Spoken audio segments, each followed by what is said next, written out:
कृष्ण भगवान की कहानियाँ।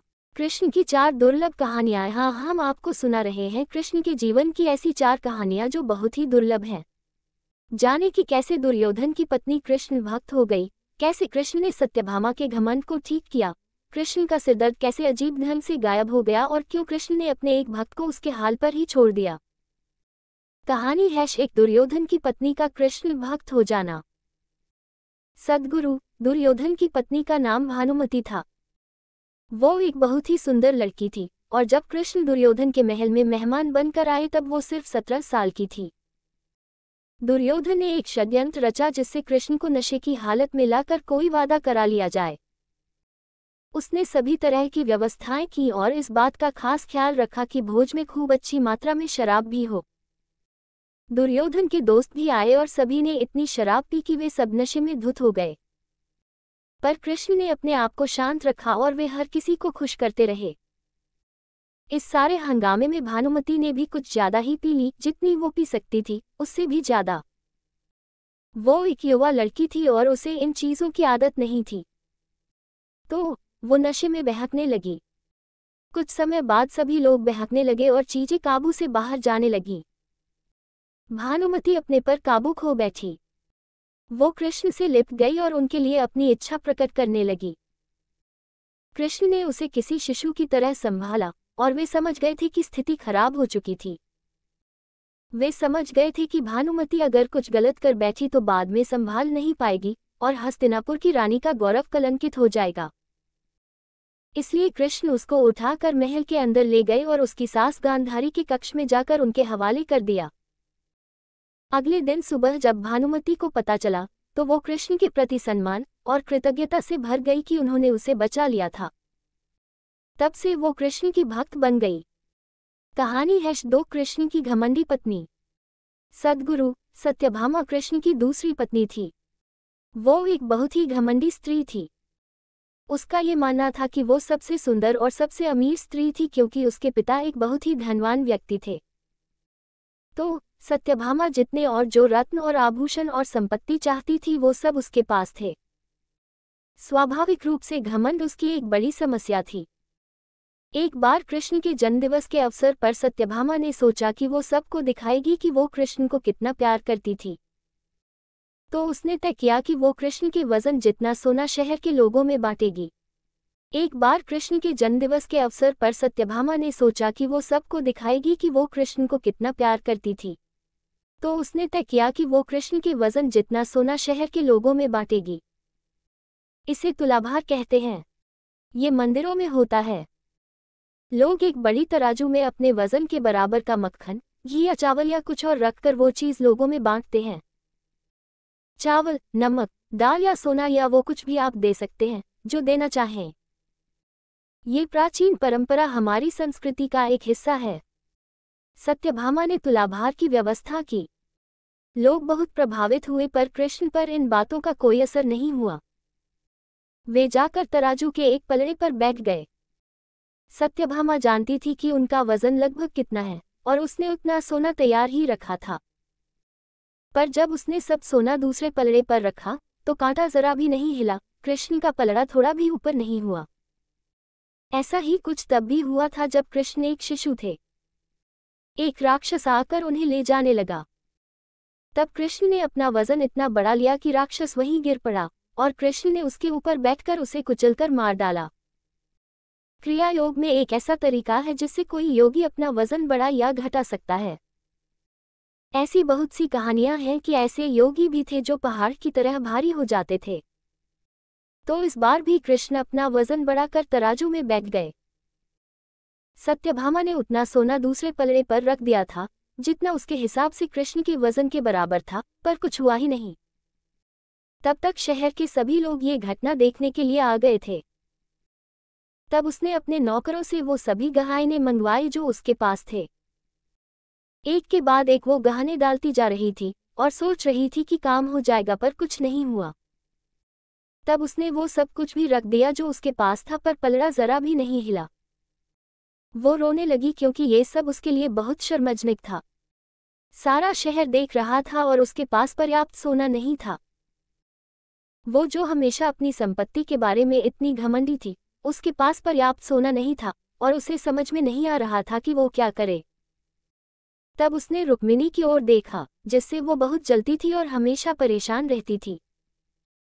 उसने रुक्मिणी से पूछा, अब मैं क्या करूं, क्योंकि ये बात सिर्फ मेरे लिए ही नहीं पर तुम्हारे और हम सब के लिए भी बहुत शर्मजनक है।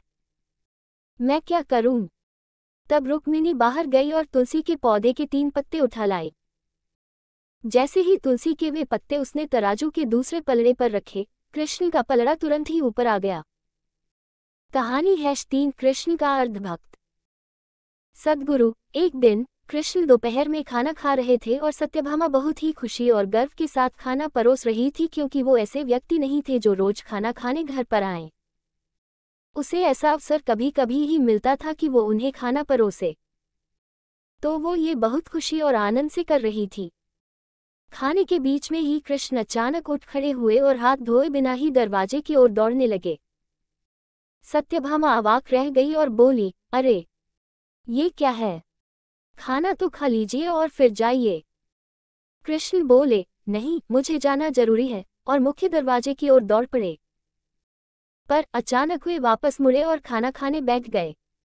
तब सत्यभामा ने पूछा, आप इस तरह क्यों दौड़ पड़े और क्यों वापस आ गए? ये सब क्या है? कृष्ण ने जवाब दिया, मेरा एक भक्त जंगल में बैठा था और उसके जीवन प्राण ही कृष्ण कृष्ण कृष्ण हो गए थे। मैंने एक भूखे बाघ को उसकी ओर आते देखा तो मुझे जाना पड़ा।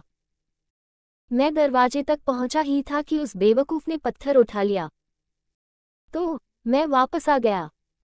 अब उसे अपने आप ही अपनी परिस्थिति संभालने दो। कहानी #4 कृष्ण के सिरदर्द का इलाज। सद्गुरु। एक बार कृष्ण के जन्मदिवस के अवसर पर उत्सव मनाने के लिए बहुत बड़ी तैयारियां की गई थीं। नृत्य, संगीत और भी बहुत कुछ।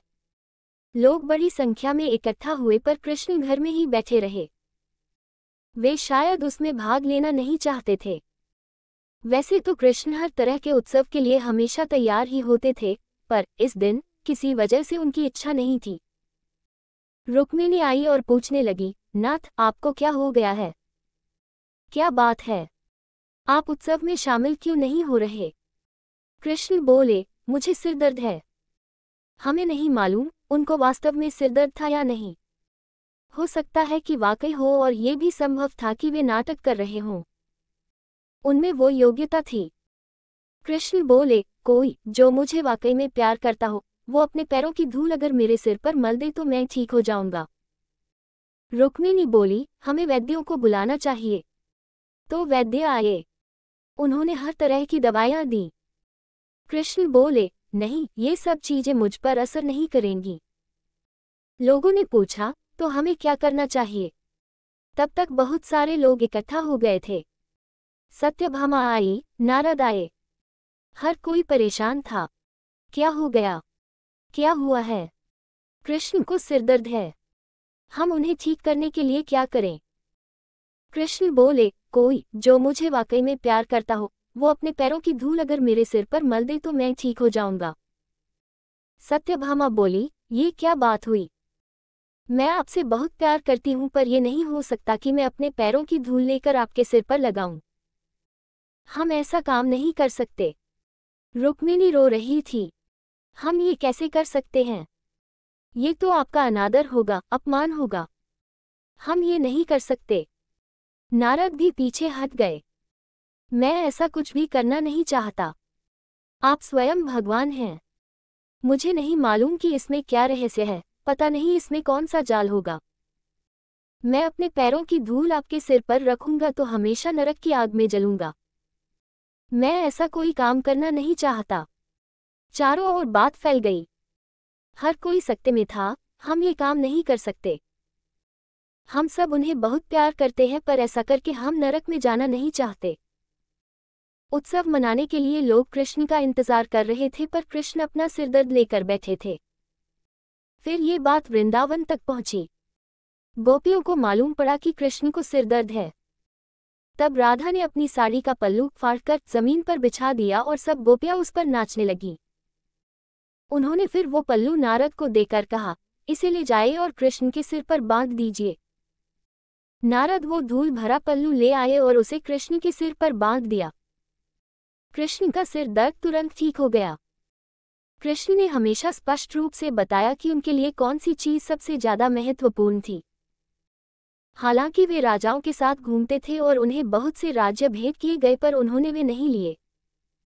उनके लिए यही सच्चा, निस्वार्थ, सरल प्रेम ही महत्वपूर्ण था। जय श्री कृष्ण।